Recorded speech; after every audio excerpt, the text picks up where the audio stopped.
Okay, so I am back.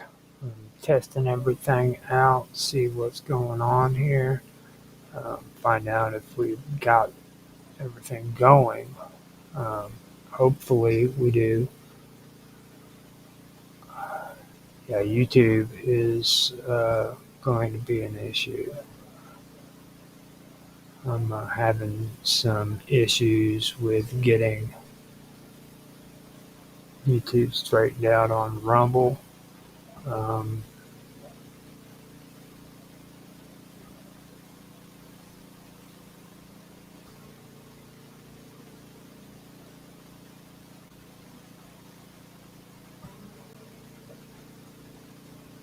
yeah, so this is I could do Stream Direct, which is Rumble only, um, but this is really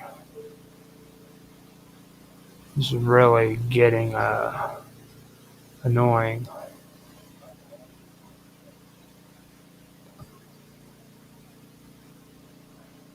to be honest with you. It really is.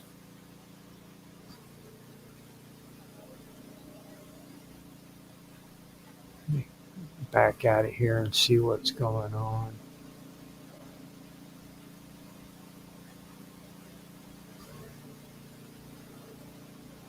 All right, here we go.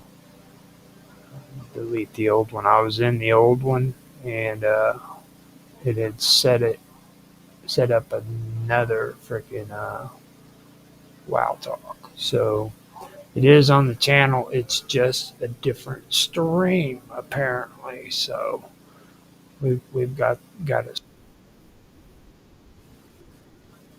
Okay, so we're good on that front. It's good to go.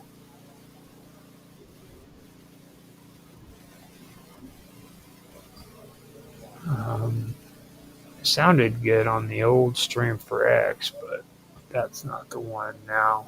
I've got a new one that's being posted on X because I'm cool like that. All right, and I can go ahead and delete the old one. Um, Test out the audio on this one.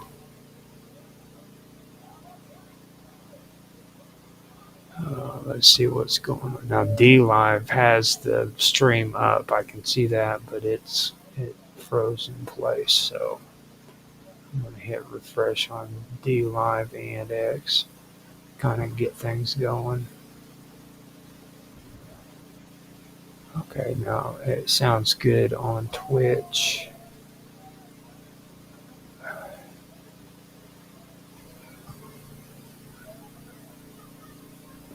And there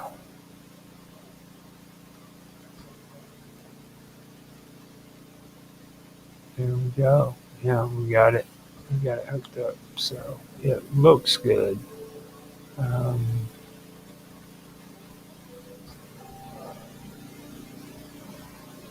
so I'm trying to get everything sorted out. It's all acting all hokey. And we're not even getting into the bread and butter yet. So that's how crazy all this is. Today just started getting weird. That's all I can say. It just started getting weird. So, sounds good on D Live. Sounds good on Kick or Twitch, I mean. And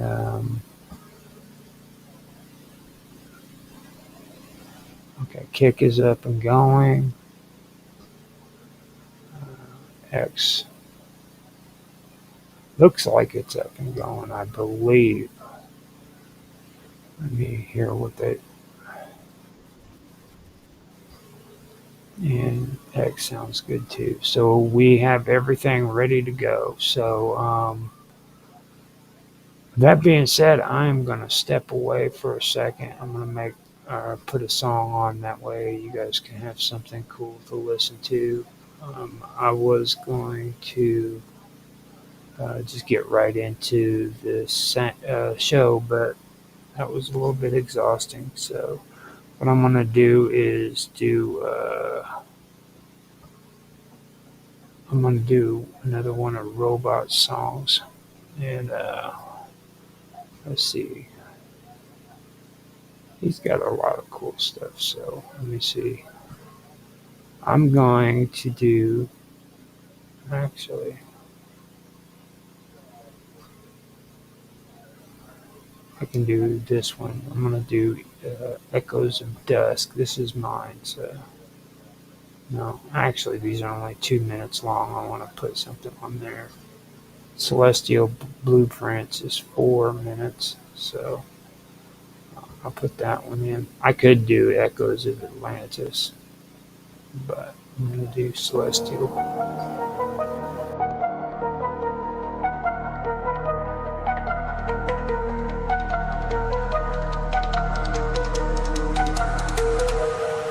They built the pyramids in 20 years, a block every 2 minutes. Hieroglyphs scream their pride, but not a how and what's written. Modern science scratches heads, these structures can't be mimicked. Copper tools, now scholars tripping, logic thinly stretched and twisted. Ran an obelisk, 1,000 tons dragged across the sand. Today's crates can't lift a fifth, what force moved them by hand? Call the ancients primitive, yo, that's pure delusion. Physicists today need miracles to crack their fusion. The high priest of Kemet mapped the stars with precision, while modern minds stay chained to 3D prison. Land of the lost, esoteric Egypt, hidden with an allegorical crypt. Written in the language of symbolism, advanced knowledge cloaked in simple living. Secrets that rewrite history's episode. As above, so below, the hermetic code. Key of life unlocks the heavenly abode. Conscious matrix, how came a pyramid ode? The Sphinx wears water scars, a flood from ancient skies. Explosives crack the pyramids, no tombs, just hollow lies. Mummies stolen? Nah, that's ego talk. A weak hypothesis. Truths buried in the stars, encrypted in the myths. Sacred geometry, pagan songs, the roots of Christendom. Pythagoras knelt at their feet, Jesus learned the kingdom. Temples mirror Orion, Aztecs trace the same glow. Megalithic GPS, what's buried below. They split the lotus stem, hid wisdom at the core.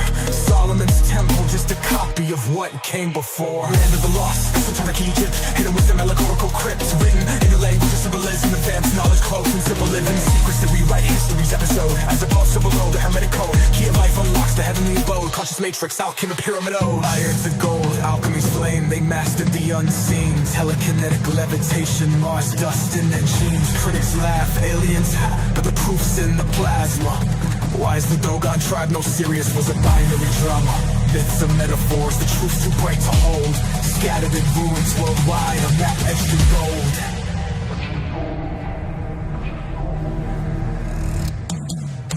They call themselves Negeru, gods with cosmic ships. Gifted fire, math, and law, then dipped beyond the eclipse. Now academia's gatekeepers mock what they can't measure. The scales of Ma'at weigh soul, not tech or treasure. The Zet Tepe dawn when gods walked as king. Left blueprints and Gobekli Tepe and the Nazca line. The unrotated truth burns through the scholar's denial. We're echoes of starlight reclaiming our trial. When you stare at the sky, feel the ache in your chest. That's ancestral memory. We're all cosmic guests.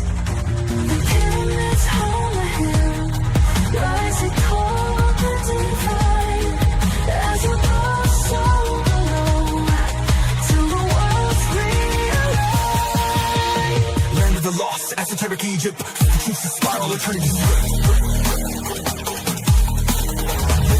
Language of symbolism, the gods we've been missing.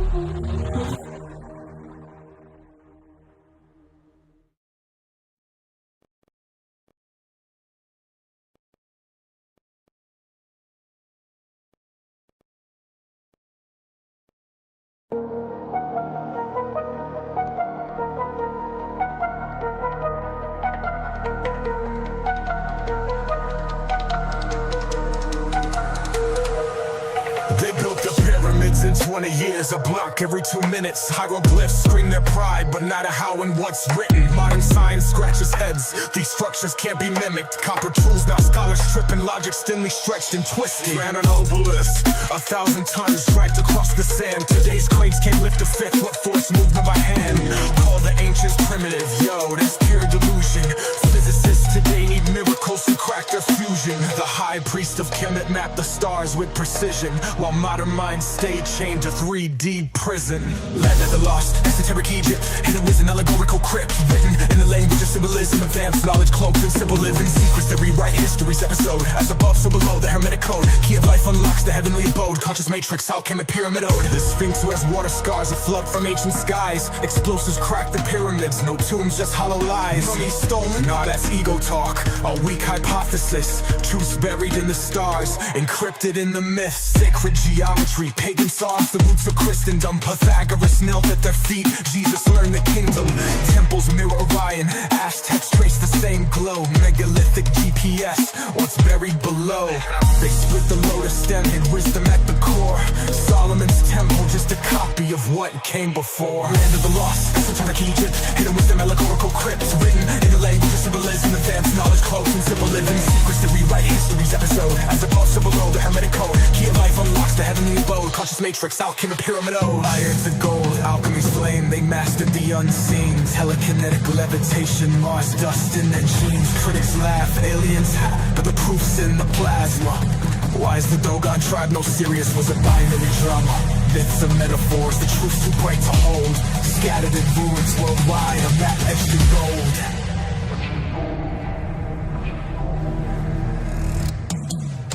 They call themselves Negeru, gods with cosmic ships. Gifted fire, math and law, then dipped beyond the eclipse. Now academia's gatekeepers mock what they can't measure. The scales of Ma'at weigh soul, not tech or treasure. The Zet Tepidon, when gods walked as king, left blueprints in Gobekli Tepe and the Nazca line. The emerald tablets truth burns through the scholar's denial.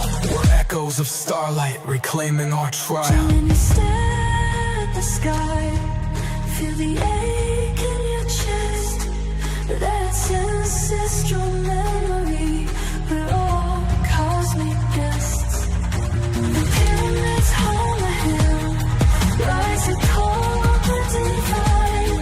As above, so below, till the world's realigned. Land of the lost, esoteric Egypt, truth's a spiral eternity. Language of symbolism, the gods we've been missing.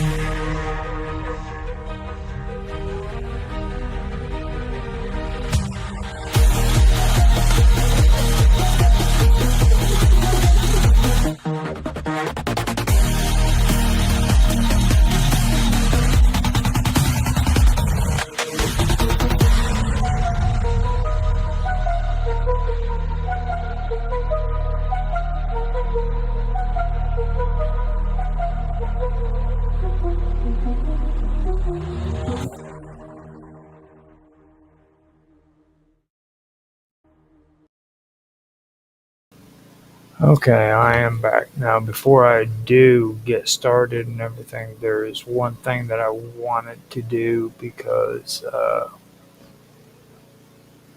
it is suggested that I have an avatar put on my videos or the likeness of me. So what I have decided to do is use a likeness of me. So with that being done, what I am going to do is bring that in. I don't know, that's not really all that cool, to be honest with you. Yeah.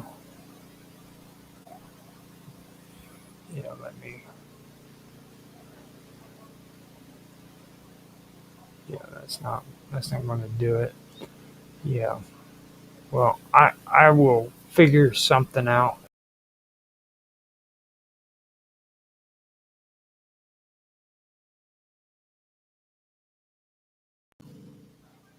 I need to mute it. Now, before I get started, I wanted to go ahead and bring that avatar in, but that was not a good idea. So I'm going to hold off on that and get the show started. Here we are, 6:05. I'm already an hour and 5 minutes late, but that's okay because at least I showed up and I'm doing the show. So what I'm gonna do is I'm gonna do my intro that I added on here for WWOW Talk, and then after that I'll start the show. I've got my talking notes ready to go, and it's good to go. I had a little bit of a hiccup going on because I've been doing like crap loads of uploads, and it slowed my computer down. And then on top of that, we've had a whole bunch of stuff happening when it comes to uh, things coming in the mail that I had to unpack and take care of. So we had a lot of issues taking place. Um, After that, I ended up getting my coffee, smoking a cigarette, and I'm ready to go now. So when I do the Wow Talk intro, after that I will go straight into the show. So here we go.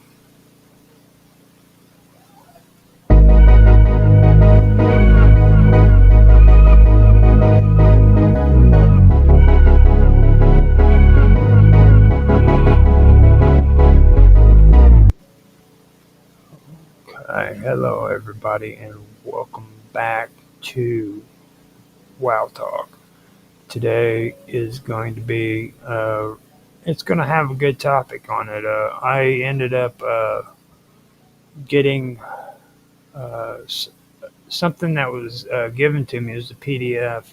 I can't remember if it was from Nancy Planetta or if it was from Mr. Robot. I know it was from one of those two, but I ended up getting it, and I've been having an issue because I've been backlogged on a lot of stuff, and my biggest issue has been what how or when to share it and on what show to share it when it comes to the wonderful world of weirdness. So um, I decided what I'm going to do is I'm going to share or do this story on WoW Talk, and just so I don't, mess up, I'm going to go ahead and, mention both Nancy Planetta and Mr. Robot on the show so that, uh, first of all, I want to apologize for forgetting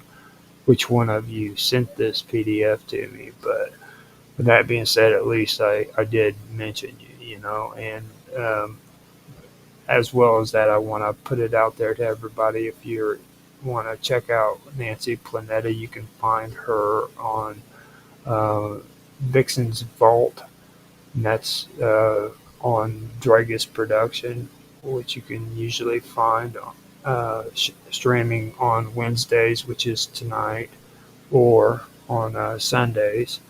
Tonight is the when Nancy Planetta and Vixen's Vault will be on. You can find that late at night. Not really late at night, but for um, her, I believe it's at 7 p.m. or 8 p.m. And that would be Eastern time. So it would be 7 p.m. Central Standard Time for me. So you can check her out on Rumble. You can also check her out, or Dragus Production. Period. You can check Dragus Production out on Twitch, D Live, Kick, and Rumble, I believe. Yeah. Um, and if you are interested in checking out Mr. Robot, you can find him on Element Chat. Now, he doesn't really get too much into the whole. He's not really big on either Discord or Skype or any other VoIPs. And he's more of an open source kind of guy, so you're not going to find him on too many platforms, but you can find him on Elements. He does his own chats on Elements as well as on Minds.com. So you can find him on Minds.com or Elements, but you can also find him on Rumble as well. He goes by Columinati, and he does his own music mixes, which is on his own channel called. Um, um, Now I'm having a brain fart, which is called Hacker Radio. So you can find him on Rumble as Columinati, and his channel is Hacker Radio. So if you guys want to check him out, stop in, give a like, subscribe, share, make a comment. It gets pretty lonely over there on Rumble. You don't get to hear too many real real people talk in the comment sections.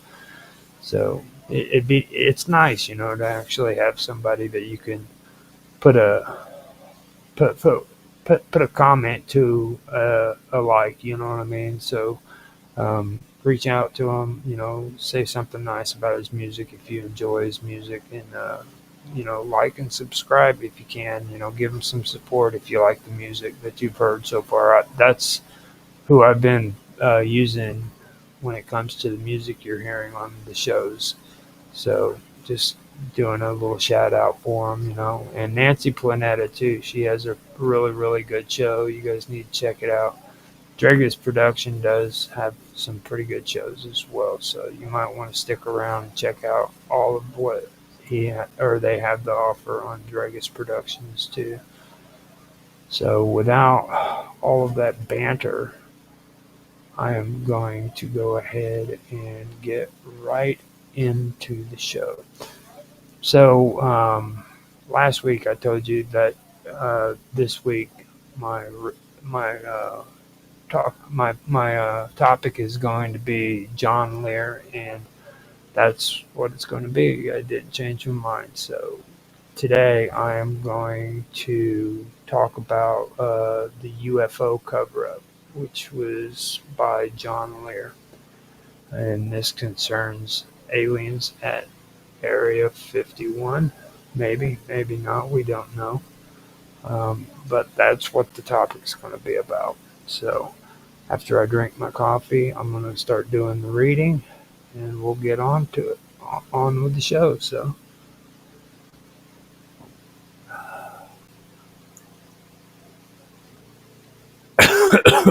shit, I went down the wrong pipe. Boy, you talk about messing up at the beginning of the freaking show. Coughing on coffee and then having to read. All right, so here we go. The following statement is a working hypothesis written by John Lear on December the 29th, 1987, and revised on January the 14th and again in March. This revision is dated August the 25th, 1988. John Lear is a Lockheed L-1011 captain for a major U.S. airline and has flown over 160 different types of aircrafts in over 50 different countries. He holds 17 world speed records in the Learjet and is the only pilot ever to hold every airman certificate issued by the Federal Aviation Administration. Mr. Lear has flown missions worldwide for the CIA and other government agencies. A former Nevada State Senator candidate, he is the son of William P. Lear, designer of the Learjet, the 8-track stereo, and founder of Lear Sigler Corp. Lear became interested in UFOs in the summer of 1986 after talking with U.S. Air Force personnel who had witnessed a UFO landing at Bentwaters Air Force Base near London, England, and three small aliens walking up to Wing Commander General Jordan Williams. Michael Corbin, August 25th, 1988. Other suppressed, hidden, denied, covered up information. The UFO Cover Up by John Lear. The sun does not revolve around the earth. The United States government has been in business with little gray extraterrestrials for about 20 years. The first truth stated here got Giordano Bruno burned at the stake in 1600 for daring to propose that it was real. The second truth has gotten far more people killed trying to state it publicly than will ever be known. But the truth must be told. The fact that the earth revolves around the sun was successfully suppressed by the church for over 200 years. It eventually caused major upheavals in the church, government, and thought, a realignment of social and traditional values that was in the 1800s. Now, about 400 years after the first truth was pronounced, we must again face the shocking facts, the horrible truth. The government has been hiding from us for 40 years. Unfortunately, the horrible truth is far more horrible than the government ever imagined. It is, in its effort to protect democracy, our government sold us to the aliens. And here is how it happened. But before I begin, I'd like to offer a word in the defense of those who bargained us away. They had the best of intentions. Germany may have recovered a flying saucer in 1939. General James H. Doolittle went to Sweden in 1946 to investigate reports of ghost rocket UFOs, 1,000 of which had been sighted over a 7-month period. The horrible truth was known by only a few persons. They were indeed ugly little creatures, shaped like praying mantises, and who were more advanced than us by perhaps as much as 1 billion years. Of the original group that were the first to learn of the horrible truth, several committed suicide, the most prominent of which was Defense Secretary James B. Forrestal, who jumped to his death from a 6-story hospital window. Secretary Forrestal's medical records are sealed to this day. President Truman quickly put a lid on the secret and turned the screws so tight that the general public still thinks that flying saucers are a joke. Have I ever got a surprise from them? In 1947, President Truman established a group of the 12 top military and scientific personnel of their time. They were known as MJ-12. Although the group exists today, none of the original members are still alive. The last one to die was Gordon Gray, former Secretary of the Army in 1984. As each member passed away, the group itself appointed a new member to fill the position. There is some speculation that the group known as MJ-12 expanded to at least several more members. There were several more saucer crashes in the late 1940s, one in Roswell, New Mexico, one in Aztec, New Mexico, and one near Laredo, Texas, about 30 miles inside the Mexican border. Consider, if you will, the position of the United States government at that time.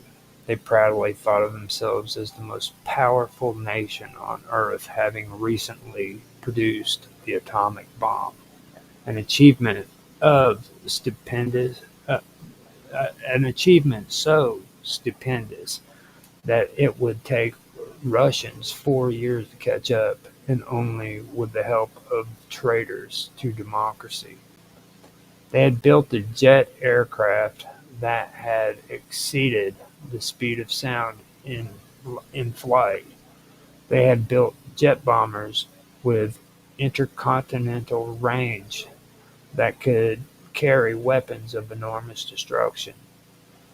The Cold War had brought economic prosperity, and the future seemed bright. Now imagine what it was like for those same leaders, all of whom had witnessed the panic of Orson Welles' radio broadcast, The War of the Worlds, in 1938. Thousands of Americans panicked at a realistically presented invasion of Earth of beings from another planet. Imagine their horror as they actually viewed the dead bodies of those frightening-looking little creatures with enormous eyes, reptilian skin, and claw-like fingers. Imagine their shock as they attempted to determine how these strange saucers were powered, and could discover no part even remotely similar to components they were familiar with: no cylinders or pistons, no vacuum tubes or turbines.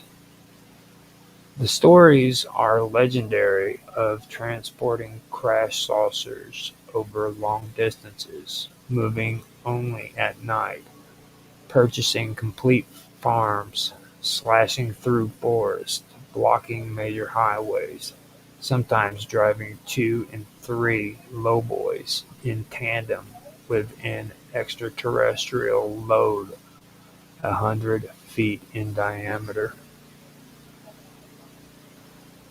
On April the 25th, 1964, the first official communication between these aliens and the U.S. government took place at Holloman Air Force Base in New Mexico. Three saucers landed at a prearranged area, and a meeting was held between the aliens and intelligence officers of the U.S. government. During the late 60s or early 70s, MJ-12, representing the U.S. government, made a deal with those creatures called EBIs, extraterrestrial biological entities, named by Detlev Blanc, original MJ-12 member and sixth president of Johns Hopkins University. The deal was that in exchange for technology that they would provide to us, we agreed to ignore the abductions that were going on and suppress information on the cattle mutilations. The EBEs assured MJ-12 that the abductions, usually lasting about 2 hours, were merely the ongoing monitoring of developing civilizations. In fact, the purpose for the abductions turned out to be insertion of a 3 millimeter spherical device through the nasal cavity of the the abductee into the brain. The device is used for the biological monitoring, tracking, and control of the abductee. Implantation of a post-hypnotic suggestion to carry out a specific activity during a specific time period, the actuation of which will occur within the next 2 to 5 years. Termination of some people so that they could function as living sources for biological material and substance, sub, substances. Termination of individuals who represent a threat to the continuation of their society, of their activity, or termination to individuals who represent a threat to the continuation of their activities. Effect, effect genetic engineering experiments. Impregnation of human females and early termination of pregnancies to procure the crossbred infant. The U.S. government was not aware of the far-reaching consequences of their deal. They were led to believe that the abductions were essentially benign, and since they figured the abductions would probably go on anyway, whether or not they agreed, they merely insisted that a current list of abductees be submitted on a periodic basis to MJ-12 and the National Security Council. Does this sound incredible? An actual list of abductions to the National Security Council? Read on, because I have news for you. The EBEs have a genetic disorder in that their digestive system is atrophied and not functional. Some speculate that they were involved in some type of accident or nuclear war, or possibly on the backside of an evolutionary genetic curve. In order to sustain themselves, they use an enzyme or hormone secretion obtained from the tissue that they extract from humans and animals. Cows and humans are genetically similar. In the event of a national disaster, cow hemoglobin can be used by humans.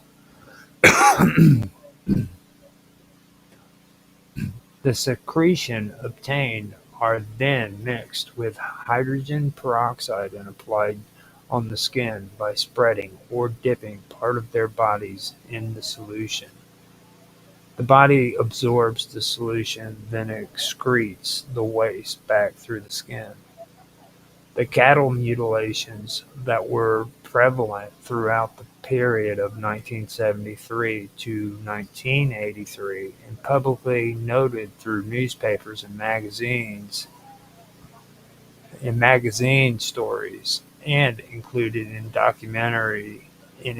a documentary produced by Linda Howe for the Denver CBS affiliate, were for the collection of those tissues by the aliens. The mutilations included genitals taken, rectums cored out of the colon, eyes, tongues, and throats all surgically removed with extreme precision. In some cases, the incisions were made by cutting between the cells, a process we are not yet capable of performing in the field.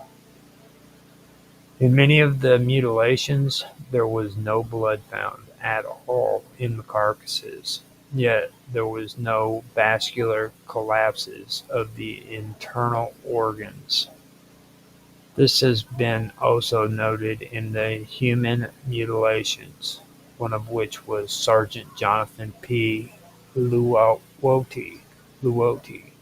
at the White Sands Missile Test Range in 1956, who was found 3 days after an Air Force major had witnessed his abduction by a disc-shaped object at 0300 while on a search for missile debris downrange.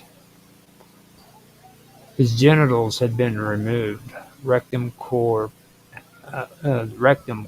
out in a surgically precise plug up to the colon, eyes removed and all blood removed with, again, no vascular collapse. From some of the evidence, it is apparent that this surgery is accomplished in most cases while the victim, animal or human, is still alive. The various parts of the body are taken to various underground laboratories, one of which is known to be near the small New Mexico town of Dulce. This jointly occupied CIA alien facility has been described as enormous with huge tile walls that go on forever. Witnesses have reported huge vats filled with an amber liquid, with parts of human bodies being stirred inside. After the initial agreement, Groom Lake, one of this nation's most secret test centers, was closed for a period of about a year sometime between 1972 and 1974, and a huge underground facility constructed for and with the help of the EBEs. The bar no, the bargained for tech no, they bargained for technology. No, the bargained for technology was set in place, but could only be operated by the EBEs themselves. Needless to say, the advanced technology no, could not be used against the EBEs themselves in case of need. During the period between 1979 and 1983, it became increasingly obvious to MJ-12 that things were not going as planned. It became known that many more people, in the thousands, were being abducted than were listed on the official abduction list. In addition, it became obvious that some, not all, but some of the nation's missing children had been used for secretions and other parts required by the aliens. According to some, there was an altercation between the U.S. military and the aliens at the Dulce laboratory. A special armed forces unit was called in to try and free a number of our people trapped in the facility who had become aware of what was really going on. According to one source,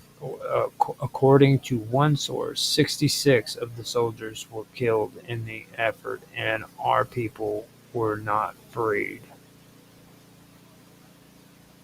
By 1983, MJ-12 must have been in stark terror at the mistake they had made in dealing with the EBEs.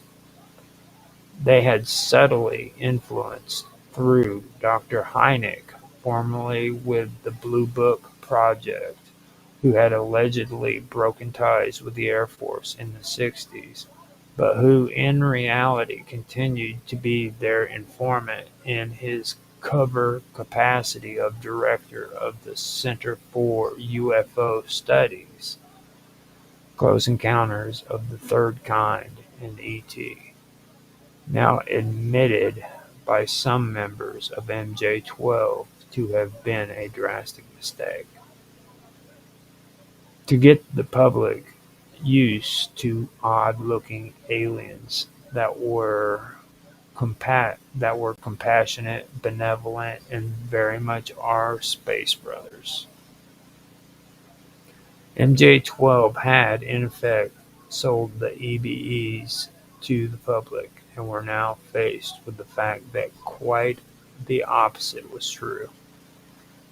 In addition, a plan had been formulated in 1968 to make the public aware of the existence of aliens on Earth over the next 20 years, to be culminated with several documentaries to be released during the 1985 through 1987 period of time. These documentaries would explain the history and intentions of the EBEs. The discovery of the Grand Deception put the entire plans, hopes, and dreams of MJ-12s into utter confusion and panic.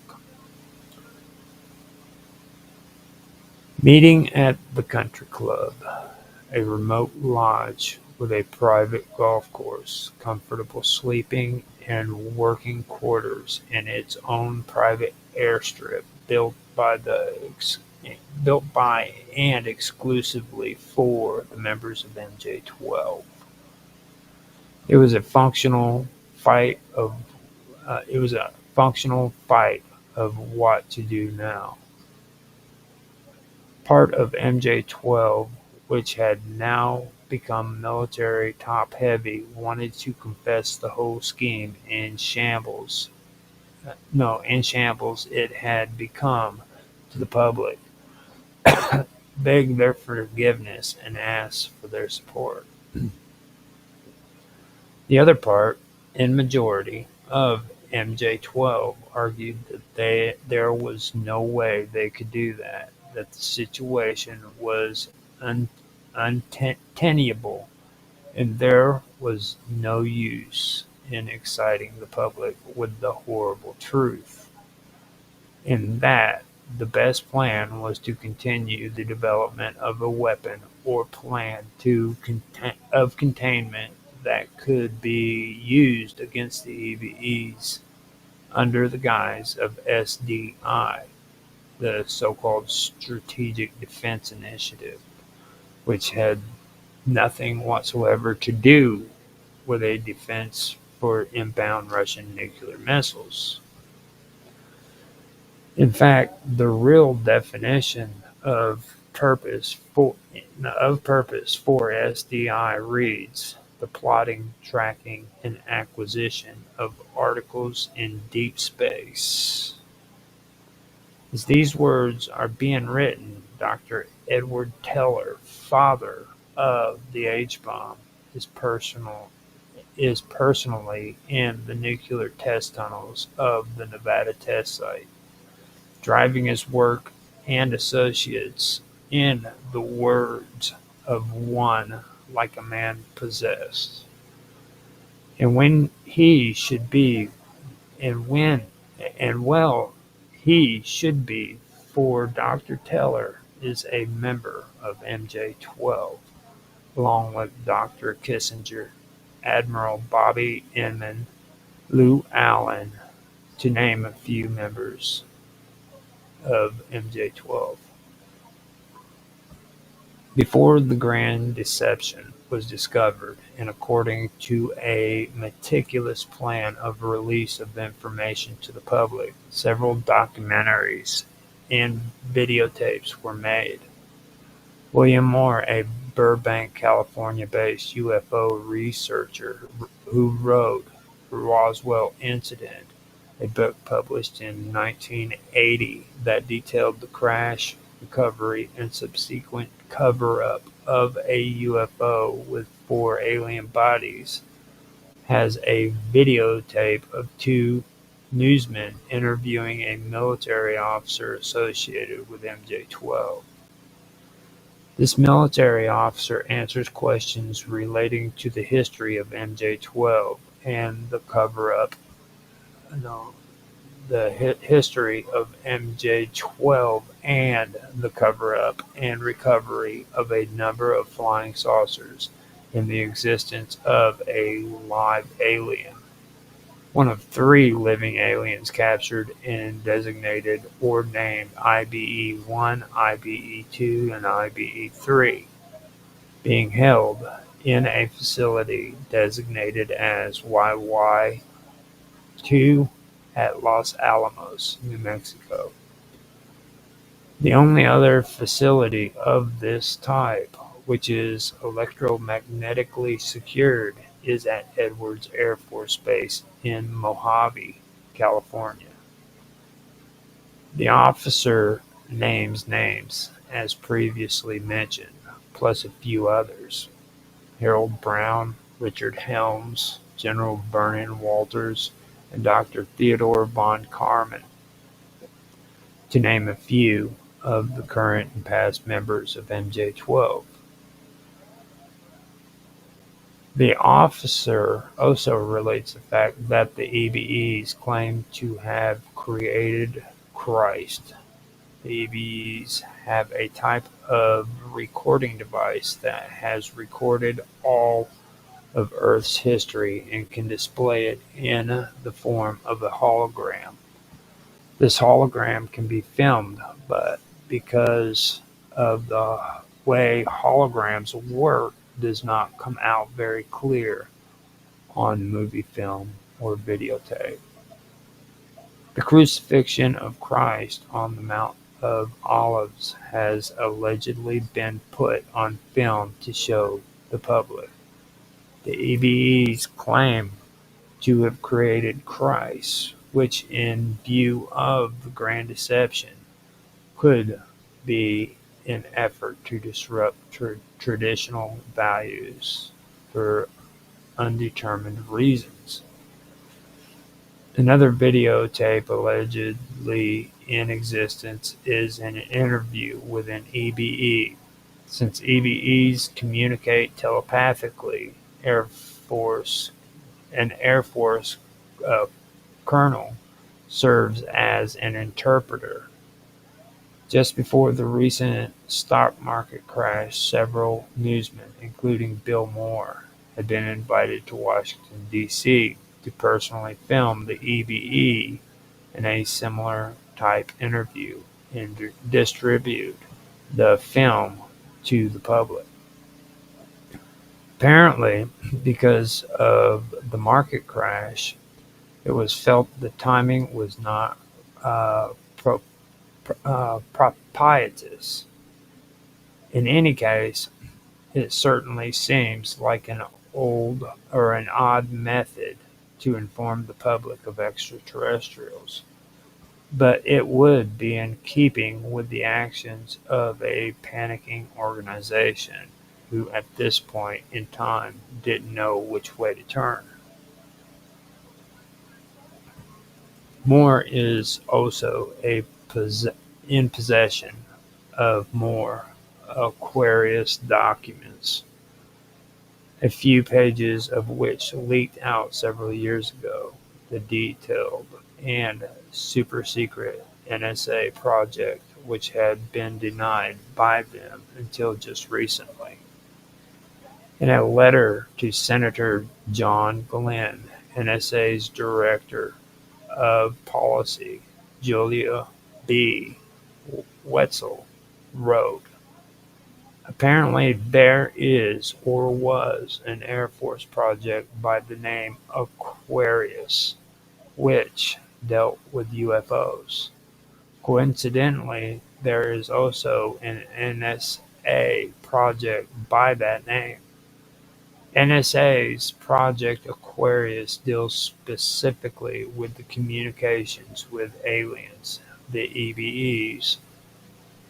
Within the Aquarius program was Project Snowbird, a project to test fly a recovered alien aircraft at Groom Lake, Nevada.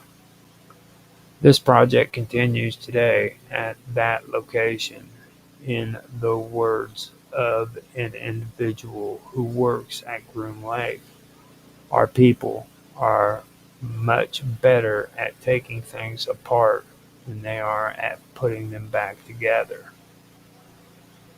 Another saw a saucer being trucked into the Nevada test site in March of 1988. Still another informant witnessed a saucer being buried at the location for God knows whatever reason during the second week of August 1988. If the government felt they were being forced to acknowledge the existence of aliens on Earth because of the overwhelming evidence, such as the Hudson Valley sightings during the past 4 years, the Whiteville, Virginia sightings in October and November of 1987, the Gulf Breeze, Florida sighting, in which documentary evidence in the form of stereoscopic photographs and videotapes were taken between November of 1987 and May of 1988.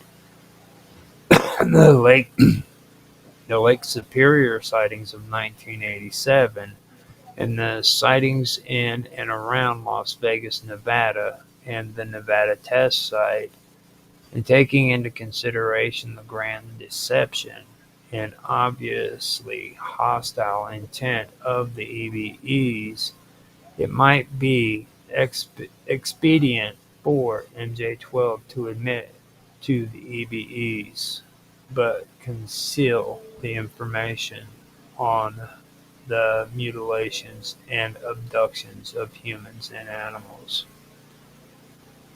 This enormity of the problem must be driven more than a few at the top to drink.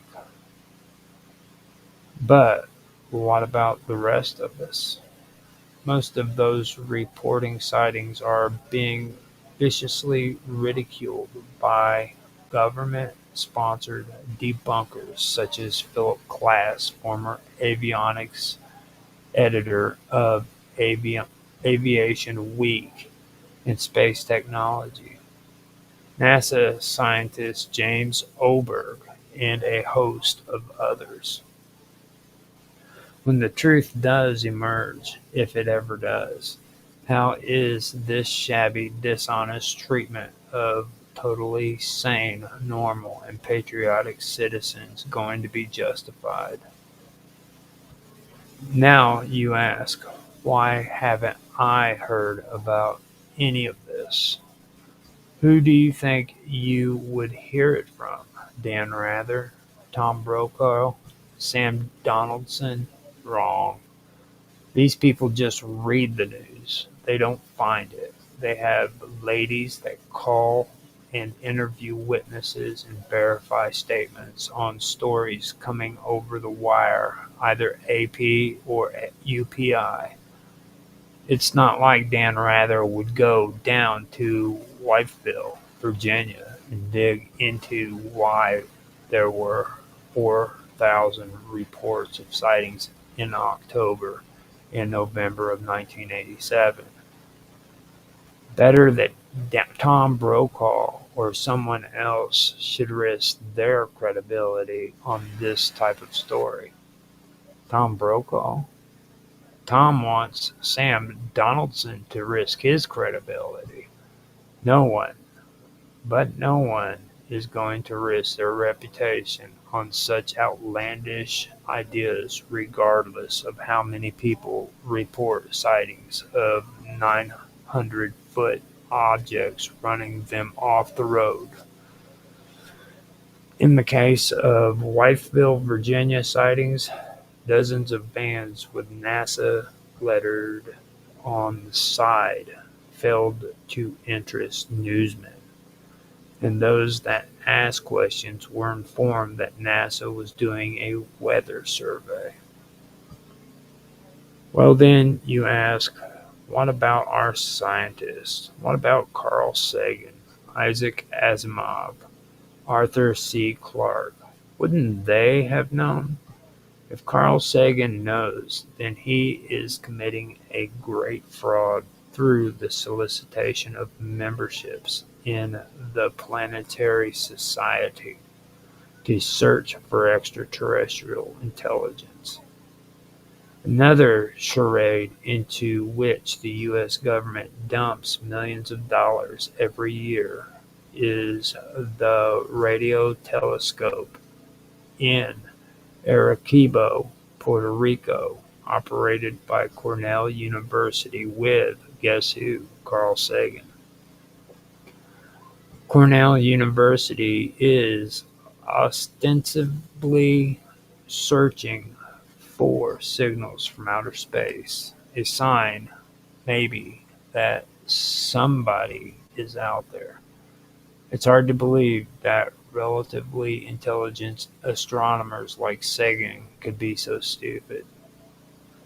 What about Isaac Asimov?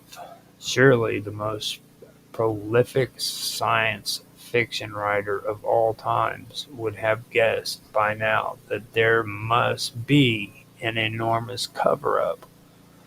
One current hypothesis is that on the available evidence, it appears that the EBEs are trying to regenerate their own species at our expense. They have apparently suffered either some kind of nuclear holocaust, or they may be on the backside of a bell-shaped evolutionary curve where in essence they are devolving instead of evolving. In any case, according to several autopsies of aliens that have leaked out, the EBEs have an atrophied digestive system and other physical problems. This would account for their attempt to crossbreed with us as outlined in Intruders by Bud Hopkins, a detailed study of an Indianapolis woman who, over several years, produced 7 crossbreed alien children, none of whom she was allowed to keep. Not that she wanted to. Whatever the answer, these facts are indisputable. The extent and number of persons reported missing every year is a closely guarded government secret. Since 1980, at least 20,000 children have been reported missing each year. Cattle mutilations, over 14,000 since 1973, are regarded officially by the government as a hoax. Human abductions are officially regarded by the government as a hoax. The latest polls show that 88% of all Americans believe that intelligent life on other planets is probable, and that over 20 million Americans have seen what they believe to be a UFO. But the U.S. government officially dismisses flying saucers as a hoax. What do you think? The best advice I can give you is next time you see a flying saucer and are awed by its obvious display of technology and gorgeous lights of purple color, run like hell. Update on current events. A public briefing given by John Lear, May 14, 1990, in Las Vegas, Nevada. What I'm going to do today is just bring you up to date on something of the stuff that I know that is going on. Obviously, if you came here today, you know that what they call the phenomenon is real. It's going on. It's very frightening. I don't have to convince anybody here about what's going on. So instead of going through the usual background of all of this, I'll just start off with a list of what's been happening in the last 6 months. The stuff that I know that's going on.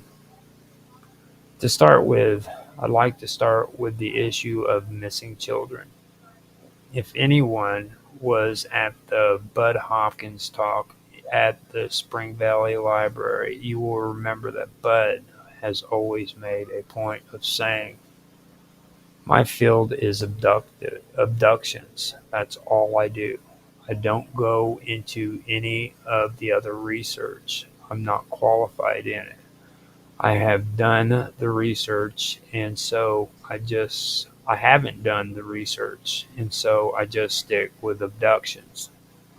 By the way, the Muir case was a fraud, and Adamski, no, the Adamski case was a fraud. There is no missing children, and Bob Lazar is a fraud. Bud's a nice guy, but he speaks of things that he doesn't know anything about. The Adamski case was true. I know it was true. No, I know it because I talked with the CIA guy that went down to interview him. He was down there for a couple of days, and they told him enough that there's no doubt that Adamski had all the experiences that he talked about. As far as the Muir case, when I first got into what they call ufology, I was told that that I was told that the Muir case was a fraud.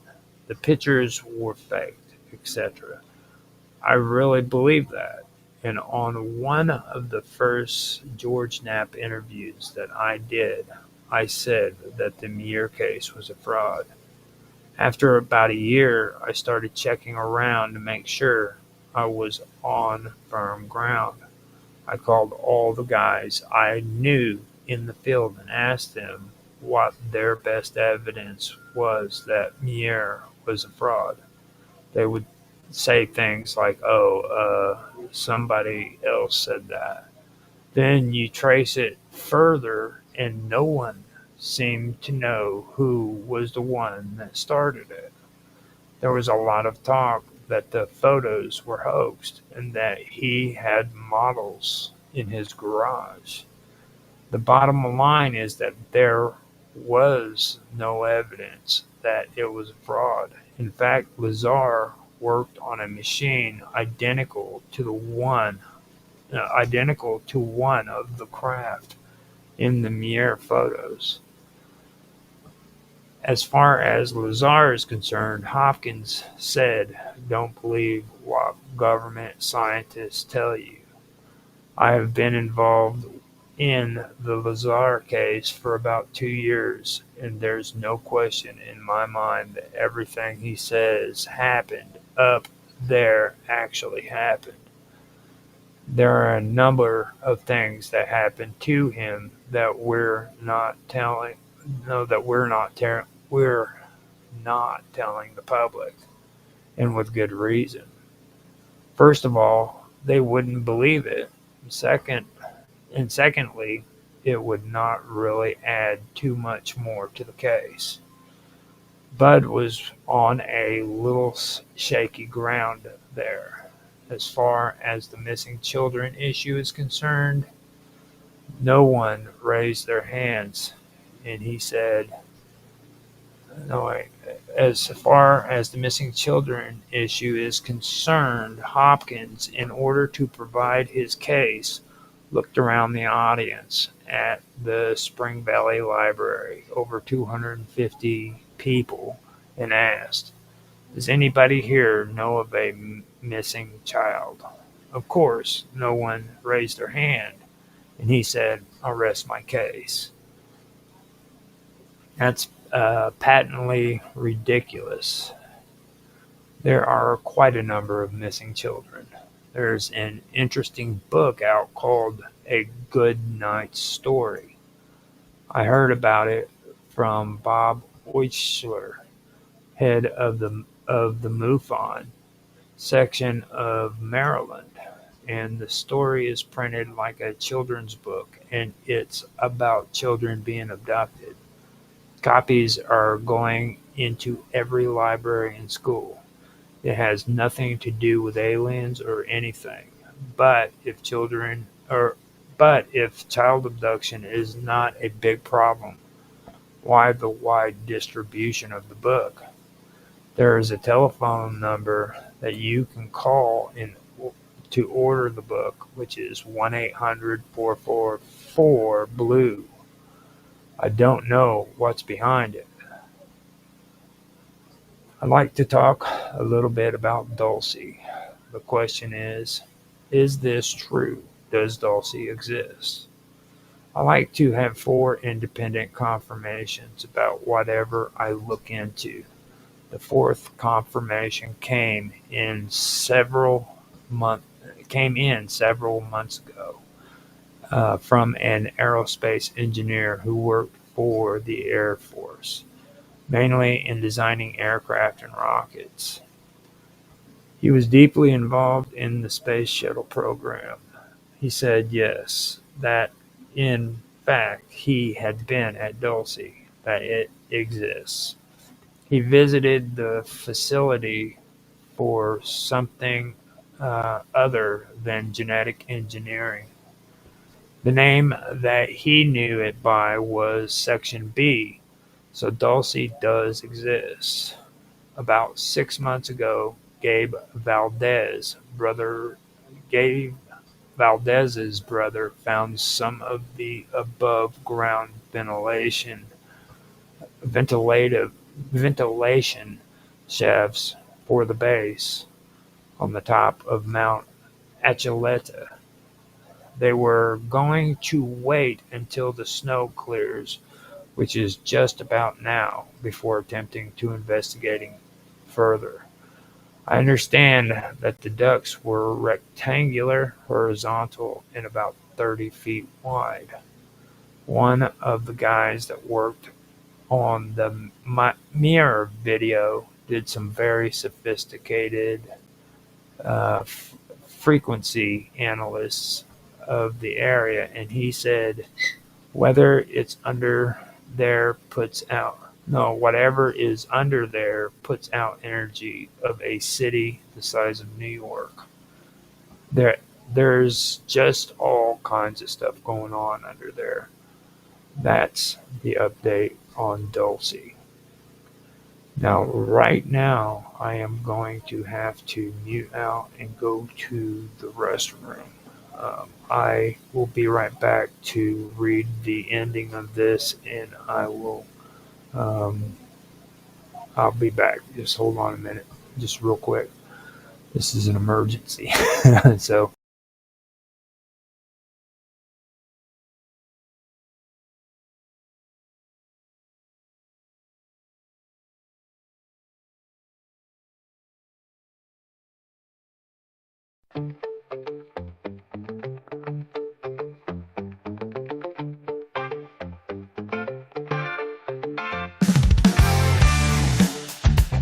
Oh man, yeah. It's a music, baby. Check me out, huh? Right.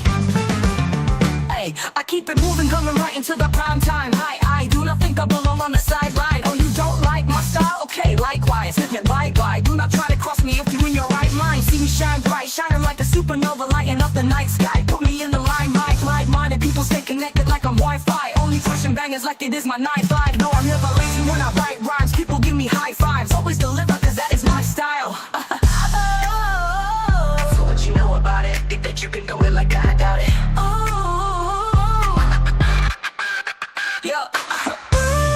I do it like that. Drop another banger, then I bring it right back. Right into the hit song just for fun. They can't do it like me because I am the one. I am the one.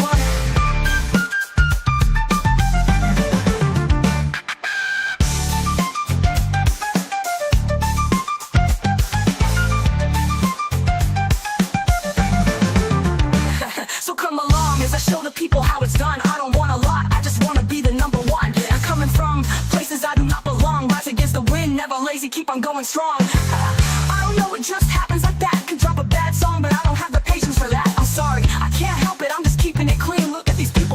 See what I mean? I don't mean to, I do this just for fun, but I guess I am just, well, you know, the one. Ooh, I do it like that. Drop another banger, then I bring it right back. Write another hit song just for fun. They can't do it like me because I am the one. I am the one. So what you know about that?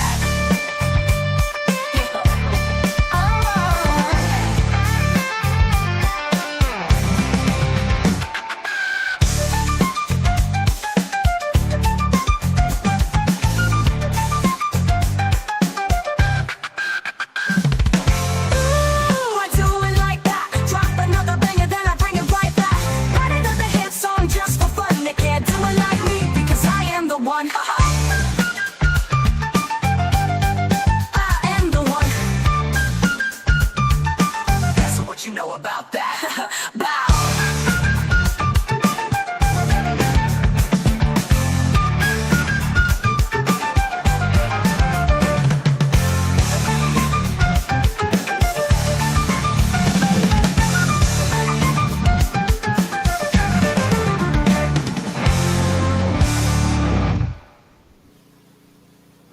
Okay, I am back. I apologize for that, guys. So, with that being taken care of and out of the sight, I'm going to continue with what I was reading. So, here we go. As far as the grays are concerned, there are all types of grays. There are definitely cybernetic organisms. They are definitely cybernetic organisms. They are not a species themselves. They work for someone else. There are several different levels of them. There are many instances that indicate that they don't function independently by themselves. They operate from higher orders. In one particular abduction case, somebody had grabbed one, and by the movements of the arm, they could see that the gray had been programmed to fend off an attack by moving its arm in a certain way. All it really had to do was turn around and back away.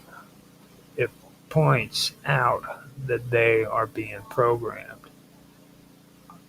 I would like to cover the incident where the astronauts were supposed to have said that they had an alien spaceship in visual contact.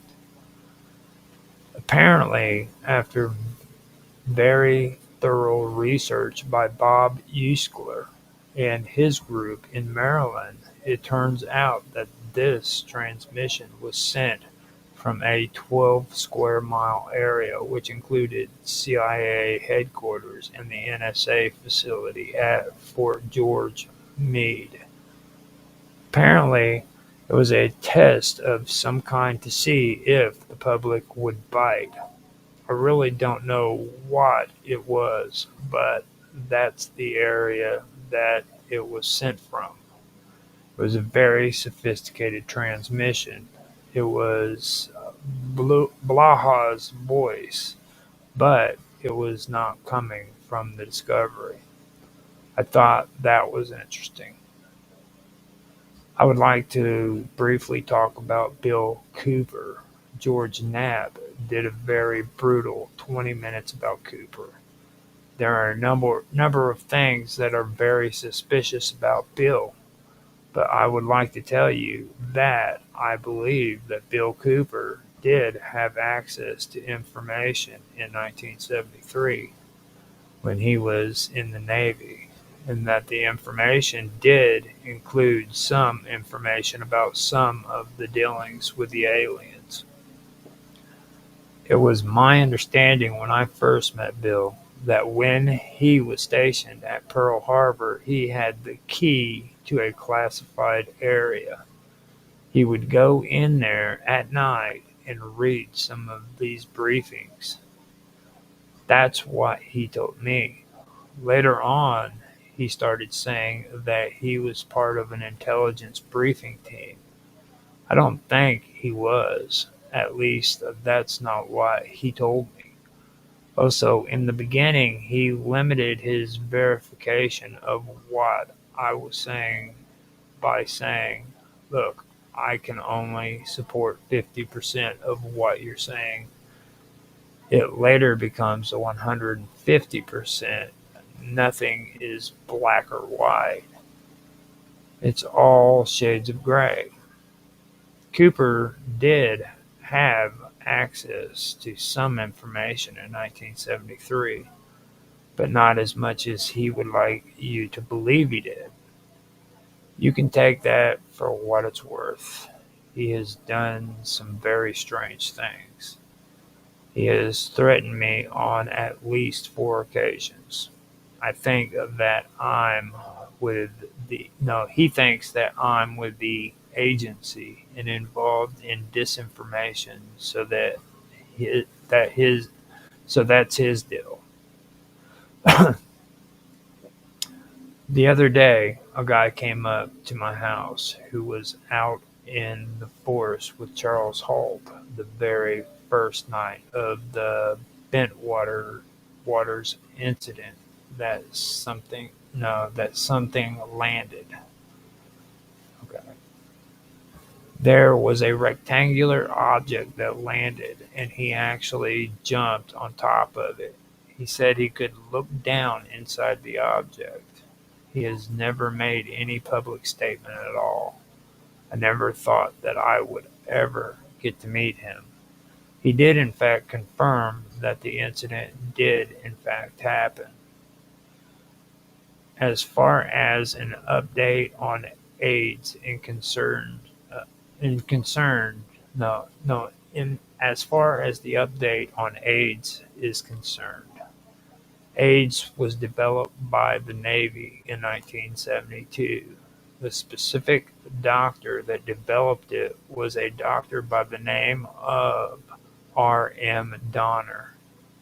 The initial AIDS research was financed by Congress July the 1st, 1969, and it in first 1969 is when they had the hearings. This is a copy of the DoD appropriation report from 1970. It was chaired by Robert Sykes. The testimony reveals exactly what they wanted: a biological virus for which there was no known immunity. They finally got it developed in 1972 and started doing experiments. The biggest experiment was in 1977 and 78 when they released it in Africa, which is now 100% infected. In the United States in 1978 and 79, AIDS was released to the white male homosexual population through the hepatitis B vaccine. The reason why they wanted to start with the white male homosexual population was that they wanted to get it to spread very quickly, and they thought that people would not worry about it if they thought that only drug abusers and homosexuals were involved. That's what happened. The Navy goal was to infect 75% of the world's population by April of 1991. Those are from top classified government documents.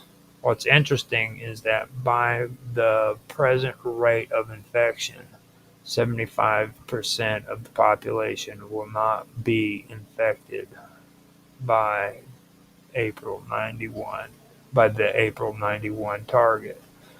So what we're looking at is other ways the government may have of spreading this disease.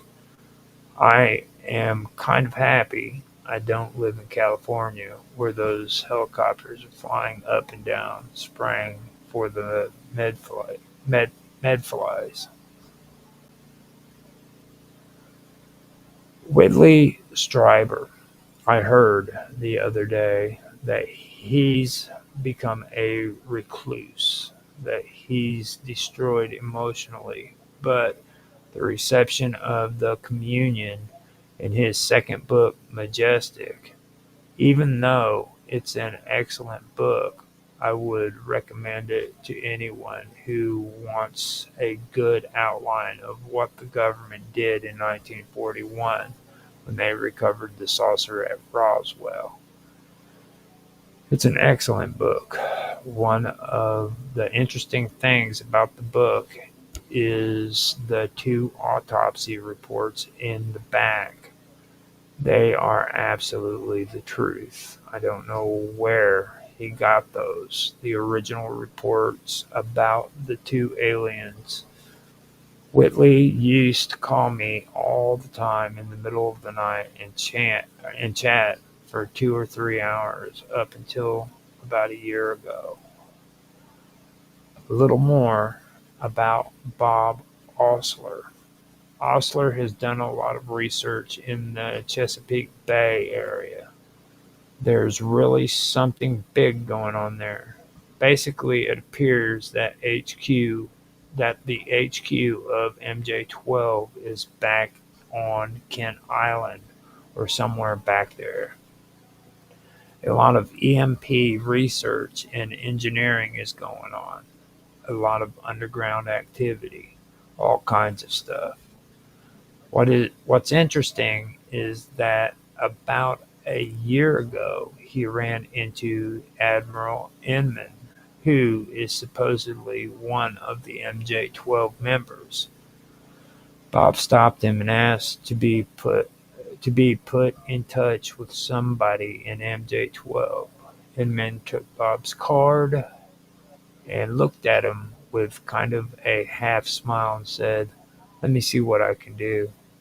About 6 months later, he called and set up a meeting for Oshler to go and see General Stafford, who is head of some kind of organization at the Pentagon.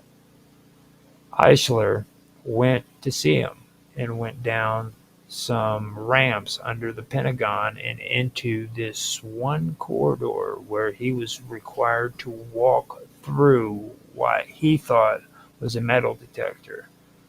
But when he walked through it, he felt real dizzy and walked in Stanford's office, still kind of reeling from this thing. He asked Stafford, "What in the world was that?" Stafford said, "Don't worry about it. I had a headache for 6 weeks after first going through that thing." Bob had a lot of strange things happen to him. Supposedly in September 90, no, supposedly in September of 90, there is going to be another release of government information about UFOs or aliens. Here we go again. Supposedly, Orschler's going to be a part of it. Supposedly, they're going to show a saucer and a dead body. I've heard that so many times I don't believe it. Osler is supposedly being briefed on some of the things the government is doing. He was set down by Ellington Air Force. No, he was sent down by Ellington Air Force Base near Houston and shown a government research laboratory that we have down there that was 40 feet long, 20 feet wide, and it was a zero no and it was a zero gravity chamber. It had a very bright light at the top and everybody was floating. Eichler is not quite sure where this lab is. He was taken there in a black helicopter that did not look like any of the helicopters we have in inventory. It was very smooth and looked like it was molded in one piece. Eisler said that it sounded like a helicopter until it was 25 feet off the ground, and then there was dead silence. He didn't hear a thing. He estimates that it was near Pensacola, where there was a large platform and a number of buildings. He was taken into a building and shown the primary SDI facilities, which was a great big room, and suspended on the ceiling was a 25 by 25 three-dimensional video presentation. On it, the represented on it was represented the southeastern portion of the United States. And then there was a grid pattern that came up to what was represented as 300,000 feet. There were vortexes. Apparently, no, wait a minute. There were vortexes represented here and there that were represented here and there in the grind work or grid work. There were little dots labeled ASCs. We don't know what that means. You could see flights of some type enter these vortex areas and apparently go underground. But if no, but if one went down in a different area, it would split into 8 blips. Interesting. There were only men in there, no women. Everybody had on black pants with a white shirt buttoned up to the collar with a tie. No one smiled. Osler doesn't know what the place was. He was just shown it and given no other information. He tried to get in touch with General Stafford after that, but so far no luck. The aerospace engineer that I spoke of confirming that Dulcie existed and that we do have a base on the moon. I have several other sources that. One minute, did I skip? No, that's it. I have several other sources that confirm the base on the moon. They go there regularly. I don't know what they do there, but it does exist. He also confirmed the existence of the base on Mars. It's already there. I have come up with some information during the past month about the Challenger accident from an individual who was working at Cape Kennedy for a number of years. Apparently, the Challenger was blown up by the Russians. It was a KGB unit that did it. They did it using 11 Libyans who had access to the protected areas. An explosive charge was put on the strut that held the SRB to the main fuel tank, and it ignited, banging the SRB against the fuel tank. It was the only launch where all the Russian trawlers pulled out several hundred miles into the ocean away from the Cape. There was also a video and radio link that was held aloft by a balloon, and the night before the launch, the cable was cut so they couldn't get any pictures on launch day of the SRB strut area. There were also a number of other things that happened. Apparently, the Soviet Chernobyl incident was caused by the United States in retaliation for the Challenger incident. Now I'm looking into that, and I will let you know what I find out. I went to a very interesting talk by Bill Hamilton, who's here tonight. And after the talk, he went on a very interesting mission. No, and after the talk, we went on a very interesting mission to check out the Lockheed Skunk Works near Los Angeles.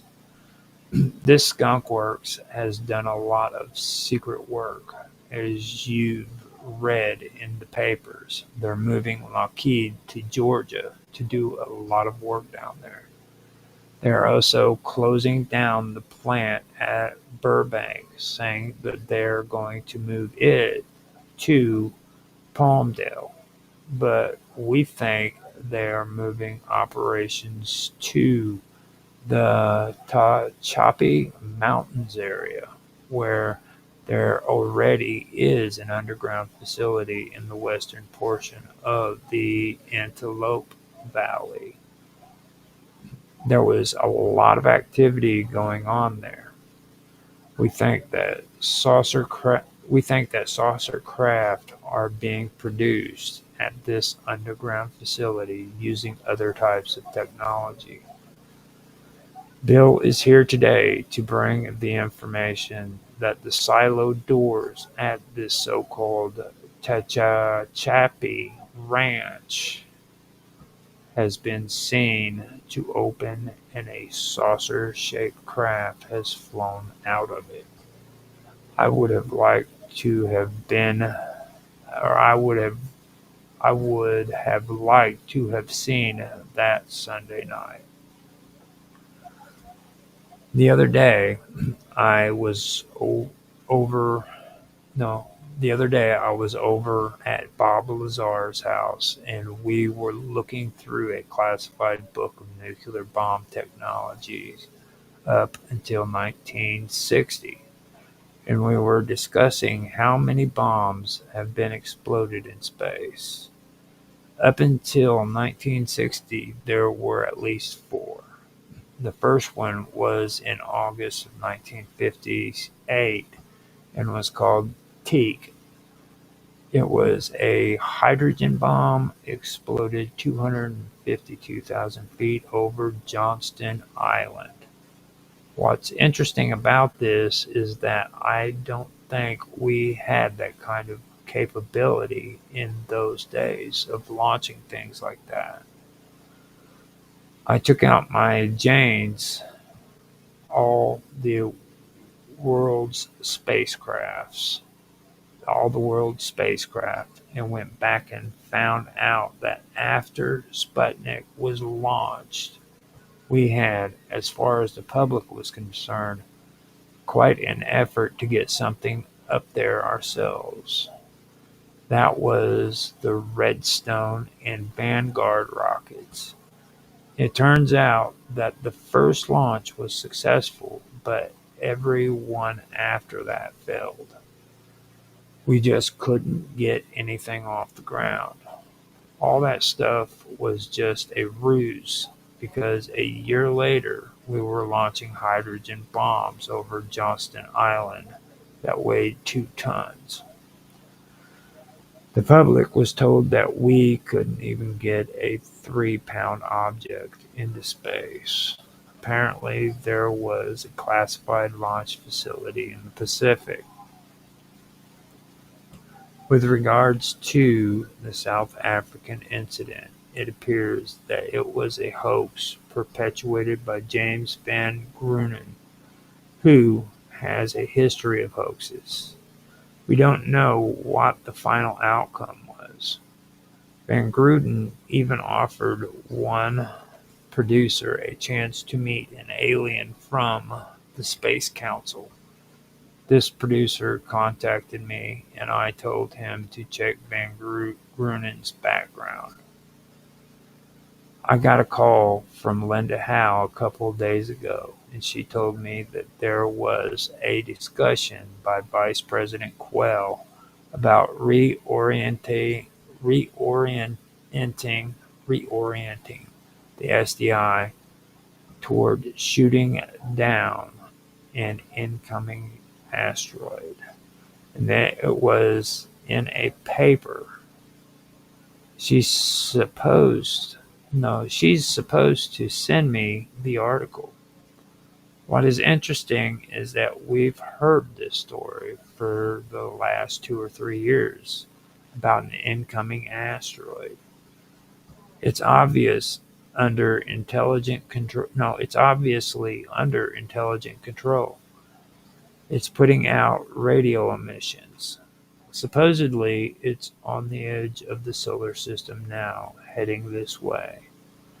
I have at least three confirmations that it does exist. The code name is supposedly Wormwood. One of the confirmations came from a friend of a guy in the CIA. They were out one night and the CIA guy was drinking heavily and was very depressed. His friend asked him what the matter was, asking, "Is it the thing that is coming in from space?" The agency guy dropped his glass and said, "How do you know about that?" "That's one of them. If we are reorienting SDI in that way, that opens a lot of questions about what is going on." Other surprised, hidden, denied, covered up information. Views expressed